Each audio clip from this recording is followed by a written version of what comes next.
This is Geek Therapy Radio. What are we waiting for? And now your mental curator, Johnny Hamburger. Welcome to this edition of Midweek Geek. If you're watching this on YouTube, the camera I'm using is just my old Nikon D3100. Just in case you're a regular viewer and you notice a difference in the image quality. For most of these, I record on my Samsung Galaxy S9. Put that little note out of the way. Welcome to this edition of Midweek Geek. This is the podcast-only version of Geek Therapy Radio, in which I get to talk more freeform about whatever it is I want. The actual radio broadcast is 39 minutes total of content, separated into segments of, 8 minutes, 10 minutes, 11 minutes, and 10 minutes. 4 segments. I used to be kind of more free-flowing. I wasn't on any sort of time limit. Segment time limit. But that's the way the station is run now. We're on strict time limits, and that's what we got. So all that to say, welcome to Midweek Geek, where I can talk as long as I want about whatever I want, though in general this will be shorter than the main broadcast. To get to the point, this week's episode is just something that it's kind of a slow news week for geek news. We're still waiting for official benchmarks from the new RTX 2000 series of cards, and if there has been any, they haven't been groundbreaking.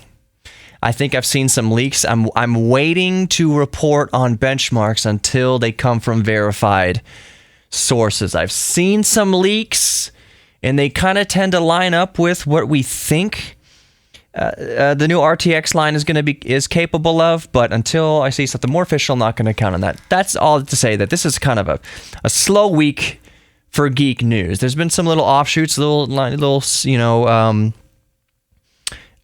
kind of off the grid geek stories that have been big, and again, like I said, depending on your area of geekdom, there may have been some big breaking news, but in general, as far as big clickbaity topics, there hasn't been. So, stop beating around the bush. What I wanted to talk about this week, a little idea that popped into my head a few minutes before starting this episode of Midweek Geek.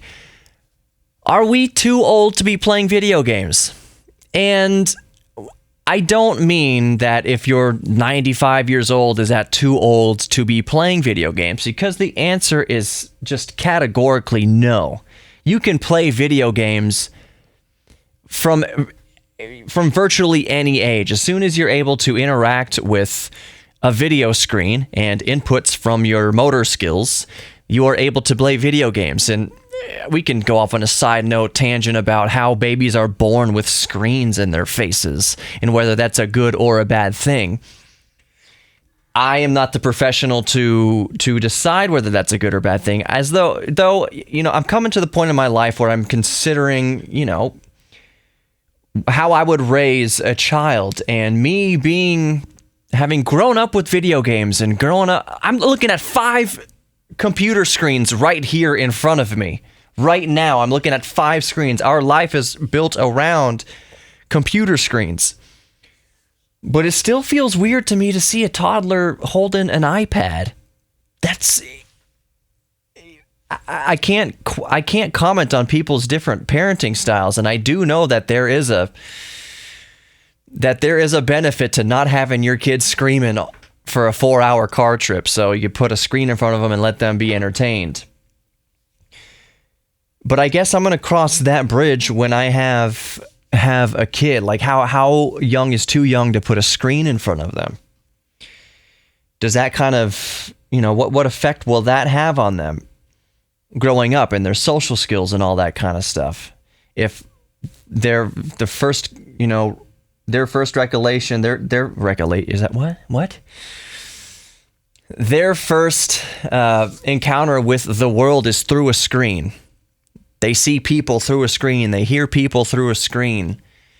Interact with people through a screen.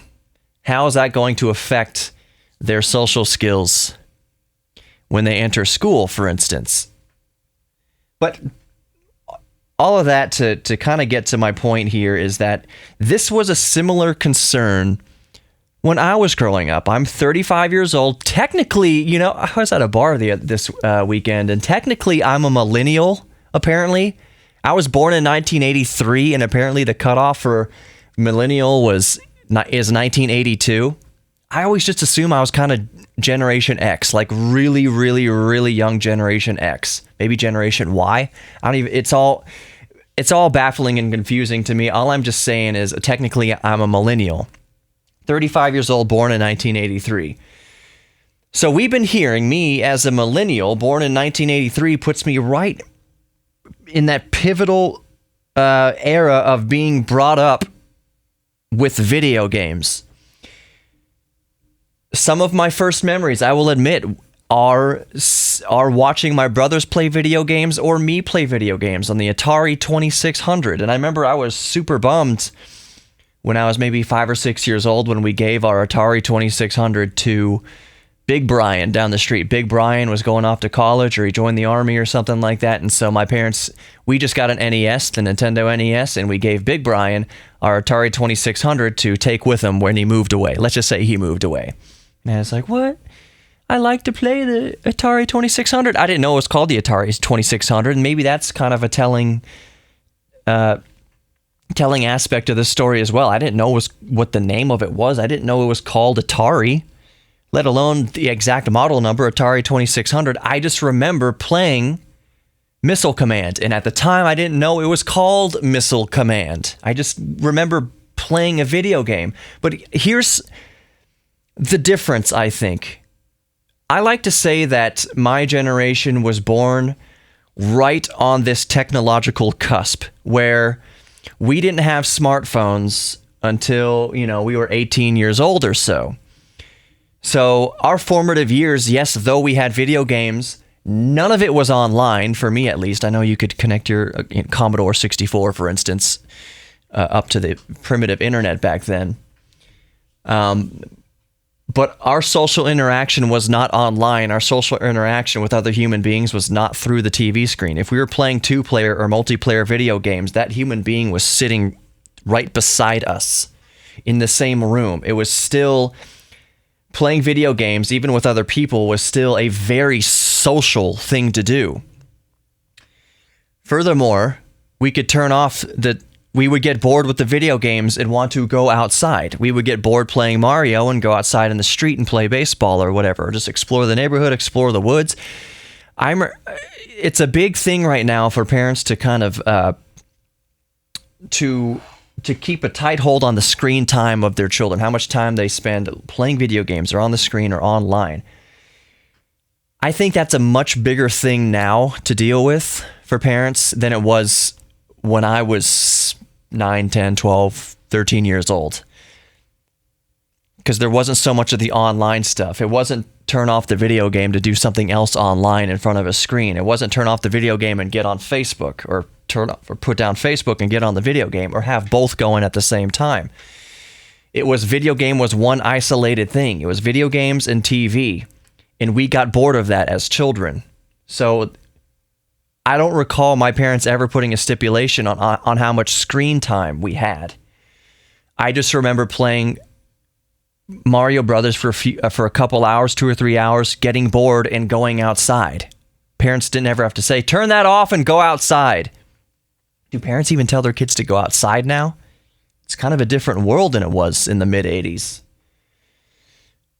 How many parents, if you're a parent, do you tell your kids to turn off the PlayStation and go outside? Your kid is 11 years old. Do you tell them to shut it off and go outside by themselves? The way that our parents did in the 80s? Is the world different? Is the world more prone to deviancy, that you're afraid of your child getting snatched up or something happening to them, versus our parents who just said, yeah, just be home when the street lights come on? We survived. Is it statistically more dangerous to let your child out now than it was in the 80s? That's kind of a separate discussion. All I'm saying is video games now are different. Maybe the addiction to video game, maybe the worry about people getting addicted to video games is different than it was. It's different now than it was because, again, it's video games are different now. So what I meant by are we too old to be playing video games is our parents told us and society told us when we were sitting down playing Dig Dug and Mario and Tempest and Atari 2600 and Nintendo and Sega and all that stuff. They were telling us that we wouldn't amount to anything playing video games. That playing video games was going to make you a social outcast and you're not going to get work done, and playing too many video games was going to be a bad thing. So growing up now, 35 years old with a career, many of us have kids, many of us are making way more than I am, making 6 figures, making 7 figures, and you come home and what do? You play video games. So it hasn't caused us this, it hasn't had the detrimental effects that our parents and society warned us of in the mid 80s and early 90s. Matter of fact, a lot of you people, even older than that, 60s, 60 years old, whatever, you make the video games. It's a $1 billion industry, not $1 billion. It's billions, tens of billions, hundreds of billions of dollars industry. More than movies now. It has been for quite a while. It's a massively huge industry. It's part of GDP. It's a massive industry now. And I don't think in the primitive days of watching the blocks jump around on the screens that our parents and that society really knew that. I was reading an article about a guy who he said he's been playing Pokemon for 20 years. He's roughly my age, in his 30s, maybe a little younger, and he would play Pokemon. He always felt like he was a little bit too old to be playing Pokemon versus his little brother who was super into the animes, super into the card games, super into anything, all that stuff. He would play Pokemon Blue, the first Pokemon to come out for the Nintendo Game Boy, 96, 95? When did that come out? 98, 97? Around mid-90s. He would play it, he said admittedly, illegally on an emulator on his 133 megahertz computer way back then. He would play in his bedroom with the door closed, as if he was ashamed of it. And now 20 years later, he is there at launch for every new Pokemon title. And he was wondering, is he too old to be playing these video games? And the answer was no. And that's what got me thinking about this. But I'm thinking about it in a different way. Was there a time when you became an adult, like our parents and society were hinting at and were urging us, there's a time when you become an adult, you put down the video games and you get a real job and get a real life and everything? That hasn't happened, and that hasn't been a detriment to society. I know a lot of people listening to that just heard a trigger. Well, we've had a lot more mass shootings now, and video games are to blame for the mass shootings. No, it isn't. That is so incredibly naive. If anything, and I don't want to make too big of a blanket statement here, you know what? There's two facts. This is just my opinion. Here's my opinion now. Johnny Hamburger opinion on the rise of mass shootings. And no, I didn't think that this is where this Midweek Geek was going to go, but that's the beauty of Midweek Geek, is that it can go anywhere. My opinion, sole opinion on mass shootings and the rise of mass shootings. The first mass shooting, popularly the first mass shooting occurred at Columbine in 1999. What else happened in the late 90s? High-speed internet and people's access to everybody. The world got very small in 1999 with the rise of high-speed internet, and your fame for doing something heinous rose exponentially. Instant Messenger was a thing. Social media was just in the beginnings of becoming a thing. So I think that, coupled with let's just say it, possibly a lack of parenting, is what led to the rise of mass shootings. These kids they know that they're going to be famous now for it instantly. And they don't care that it's a bad fame. They don't care if they are criminals, if they go down as cowards, if they go down as societal trash.